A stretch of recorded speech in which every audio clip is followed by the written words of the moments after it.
தந்தை, மகன், தூய ஆவியாரின் பெயராலே ஆமேன். இரக்கத்தின் ஊற்றே எம் இறைவா, இந்த அருமையான நாளுக்காக உமக்கு நன்றி கூறுகின்றோம்.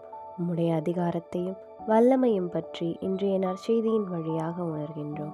ஓய்வு நாளில் தொழுகை கூடத்தில் மக்களுக்கு கற்பித்து கொண்டிருந்த போது உமது வார்த்தைகள் அதிகாரத்தோடும் வல்லமையோடும் இருந்தன.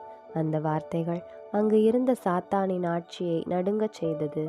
ஆண்டவரே, பாவத்தின் பிணைப்புகளில் சிக்கிய எங்களை விடுவிக்க அருள் புரியும். சில நேரங்களில் பயம், சந்தேகம், பொறாமை, வெறுப்பு ஆகியவை தீய ஆவியாக எங்கள் உள்ளங்களை சூழ்ந்துள்ளன.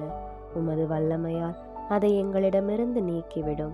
உம்மால் குணமடைந்த மனிதன் எந்த தீங்குமின்றி அமைதியுடன் உம்முடைய முன்னிலையில் நின்றான். அதேபோல் எங்கள் இதயங்களையும் உமது அமைதியால் நிரப்புவீராக. எங்கள் ஆண்டவராகிய கிறிஸ்து வழியாக உம்மை மன்றாடுகின்றோம். ஆமேன்.